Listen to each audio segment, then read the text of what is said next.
You know that you can be gormless, but how about gormful? And if you're far from being ruthless, are you therefore ruthful? Can your nonchalance turn chalant and your unkempt hair turn kempt? Keep watching to find out as I welcome you to the unruly world of lost positives. Time for another Rob words. Okay, so just quickly, what is a lost positive? Well, it's the positive form of a word that only seems to exist nowadays in its negative form. These are sometimes rather grimly called orphaned negatives. I want some more. You'll pick it up as we go along. In this video, I'm going to run you through many of the most surprising lost positives, hopefully leaving you feeling, at the very least, whelmed. I'll also give you a heads up on some lost positive imposters, the words that never were. So here we go. So I'm going to start with one that I've been just dying to tell you about ever since I came across it. I was just innocently researching this subject when I stumbled upon a lexical bombshell. Not only can something be innocent, but once upon a time, it could also be nocent. Don't believe me? Check out this quote from the 17th century describing a rival's tendency to kill all that came in their way without discriminating nocents from innocents. Now, there are those who'll argue that nocent shouldn't be on a list of lost positives, including one of the masters of the genre. That's a lost negative. That's Susie Dent. Yes, the Susie Dent, the countdown queen. Britain's leading word nerd. I don't think she'll mind me calling her that. I tried to impress her with this nocent fact the other day, and this is her take on it. That is a lost negative, just as maculate is a lost negative, because we have immaculate, meaning without stain, but maculate, which also gave us the macula of the eye, is all about being stained. So that's a lost negative. When Susie Dent tells you you're wrong about a lost positive, you're wrong about a lost positive. That was actually a clip from a much longer chat I had with her that's going to be part of my next video, so stick around for that. She's also got a couple of gorgeous books out that you should buy. I bought them. They're an absolute joy. Anyway, nocent may not be a lost positive insofar that to be nocent is actually negative. But I still think it was worth a mention because it's satisfying, right? But its usage has, died a death over the past few centuries. The word guilty, which has been in English since the very start, has ultimately won the day. Meanwhile, innocent has all but seen off its Germanic counterpart, unguilty. We can only guess at why, perhaps because innocent just sounds more innocent. To me, it certainly sounds less ruthless. But could we therefore describe it as ruthful? Can anything indeed be ruthful?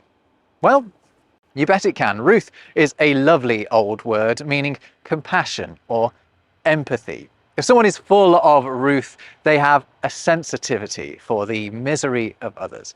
The fact that one of the most famous judges in US history was called Ruth is either highly ironic or highly appropriate, depending on your point of view. While someone who is ruthless is merciless, someone who is ruthful is merciful. So that's the truth about Ruth. But what the heck is going on with feck? I'm going to have to be careful with this one, aren't I?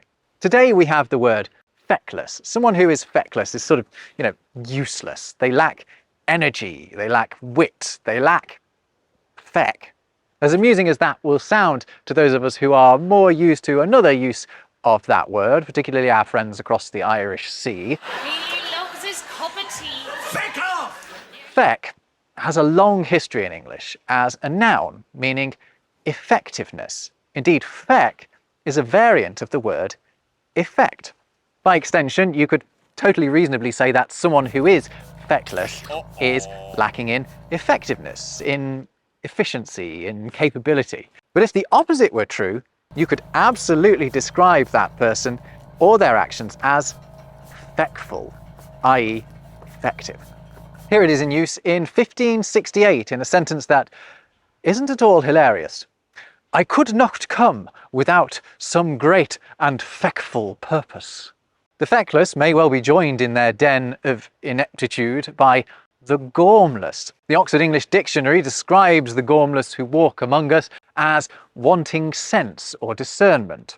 a gormless individual is not the sharpest crayon in the box. So can one be gormful just as one can be gormless?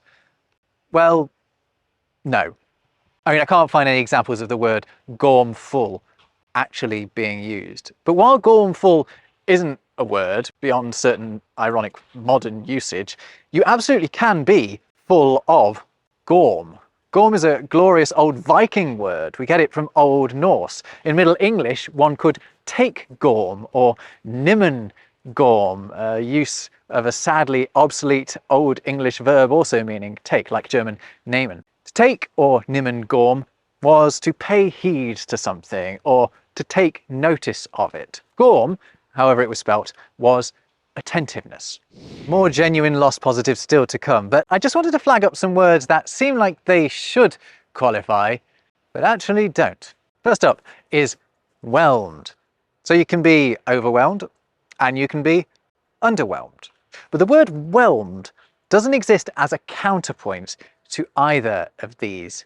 To whelm something is to overturn or capsize it, you know, like a boat, meaning that whelmed actually means the same as overwhelmed. The over is merely an intensifier of the word's pared down sense.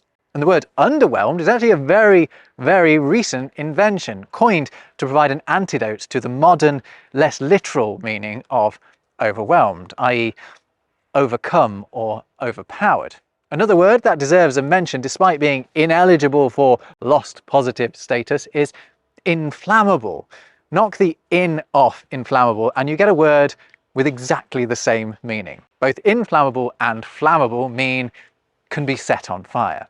Flammable is actually a much more recent invention than inflammable and serves to avoid any potentially life-endangering ambiguity created by that distinctly negative-looking in. Inflammable, though, actually comes from to inflame. And just lastly, before we get back to the real business of rediscovering lost positives, I want to bring to your attention the word gruntled. This word doesn't need to exist. The dis at the start of disgruntled is not there to negate anyone's gruntlement. That's definitely not a word. This is a rare use of dis as an intensifier. We see it in the word distribute, for example, which is to give out widely. Disgruntle means to grunt a lot. However, if you look in some dictionaries, you will find gruntled listed as the opposite of disgruntled. Why? Well, it's all down to one of my absolute favourite authors, P.G. Wodehouse. In one of his many witty tales of English high society, he writes, "I could see that, if not actually disgruntled, he was far from being gruntled." That particular use of a lost positive, albeit invented, for comic effect is by no means an isolated incident, actually. Here's an extract from a highly FECKFUL article in a 1994 edition of The New Yorker that was crammed full of flipped negatives. It had been a rough day, so when I walked into the party, I was very chalant, despite my efforts to appear gruntled and consolate. I was furling my wieldy umbrella for the coat check when I saw her standing alone in a corner. She was a descript person, a woman in a state of total array. Jack Winter's whimsical writing gives us some food for thought, doesn't it? So let's take one or two of his examples and run with them. How about that first one? If one can be nonchalant, can one be chalant? Well, yeah, sort of. So if you know a bit of French, you might be aware that chaleur in French is heat.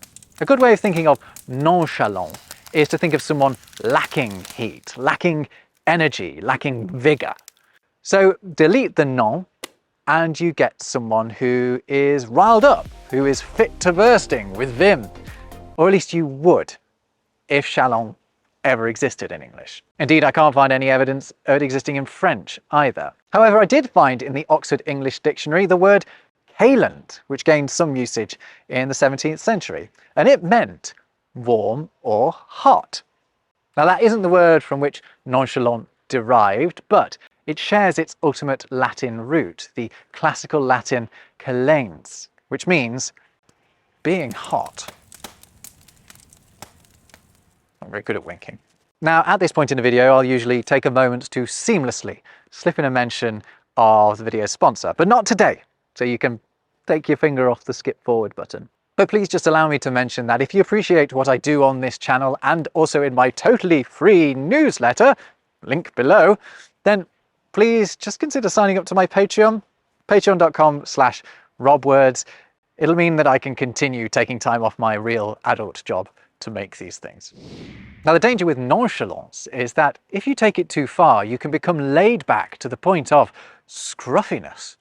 You can become unkempt. So if it's possible to be unkempt, is it possible to be kempt? Well, yes, it totally is. It simply means well-groomed. Kempt is actually a word that's undergone something of a resurgence over the past century or so. However, its history goes way back. The Anglo-Saxons were using the word kemban to mean to disentangle, usually hair, body hair, horse hair as well. In the Middle English period, the word has started to look more familiar. Check it out in this rather judgy quote from the 14th century. "If a man have a kempt head, then he is a lecherous man." I'm not sure that particular pearl of wisdom has stood the test of time. Anyway, you can trace a line from that old English word through to kempt and unkempt today. But you can also follow it along another path that still brings us to the present day. Kempt is, etymologically speaking, the same as the word combed. That's a satisfying one, isn't it? Now, if you were to match the dishevelled look of the unkempt with a somewhat disordered demeanour, you could be faced with someone who is out and out uncouth. Uncouth is mostly used these days to mean lacking in manners or refinement. So, can you be couth? Well, I think you've been watching this video for long enough now to see how this goes. Indeed, you can be couth, or at least you could. There's little evidence of the word being used beyond the 17th century. But before that, it enjoyed hundreds of years of usage. This is the earliest recorded form from Old English. But you have to take a few steps before you get from the meaning of that word to what couth would mean if we were using it today. If something was couth, it was well known or familiar. That meaning developed into something more like customary. And then from that, uncouth came to mean something that was not customary, something that was unconventional, something that was not the done thing. If we were to reintroduce couth now, it would best be used to mean well-mannered or polite, well-behaved even. Certainly not unruly. Aha! We've got another one, haven't we? Well, sort of. Ruly did once exist as a word, as did RULY. For good luck saying that one fast. However, any modern usage of unruly is almost certainly just, a back formation from unruly. There's something just a bit unsatisfying about that. To me, that kind of makes it inapt for this video. Inapt? Well, actually, that definitely doesn't qualify because the word apt is still alive and well. But inapt shares its etymological makeup with another word, inept. Both inapt and inept started out life meaning ill-fitting or not appropriate, but inept's meaning has, morphed into something more like incompetent. So could we ever be ept? Well, look in the dictionary and you might conclude yes, but look a little closer and you'll see that the answer should really be no. It's only ever been used as a deliberate counterpoint to the word inept. This isn't the very first usage of ept, but it gives you an idea of what sort of mindset is responsible for this kind of lexical crime. They've committed the same one 3 times here, actually, giving inept, inane, and inert the same vile treatment. You could say innocent until proven nocent, Rob, but I'm having none of it. Inept is inapt for this video. Let's regain our ruliness and fire off a handful of more genuine lost positives. First up is CESSANT. If something is never-ending, it doesn't cease, it's incessant. If it does, it's cessant. When it was briefly in use in the 17th and 18th centuries, it meant inactive or in hiatus. Next, it was inevitable it would come up at some point. Evitable. French speakers will recognise this word as meaning avoidable, évitable, and indeed it once served this purpose in English. Evitable's extinction isn't inevitable though. Let's start using it again today. Or perhaps I should say, start wielding it again today. Because wieldy is our next lost positive, while something that is unwieldy is awkward to handle or control. Something that is wieldy lent itself to being effectively wielded. And if you're not too tired of these, let me just squeeze in the word defatigable. If someone is indefatigable, you just can't tire them out. And someone who is defatigable is easily wearied. They can be fatigued. You know, I couldn't find a single other video on YouTube about lost positives, so congratulations on making it to the end of what, so far as I know, is the first one. If you've enjoyed it, I've got lots more videos about quirks of the English language here on my channel, so I'll see you in whatever you choose to watch next. I'm just going to stand here trying to look gormful. What's gormful look like?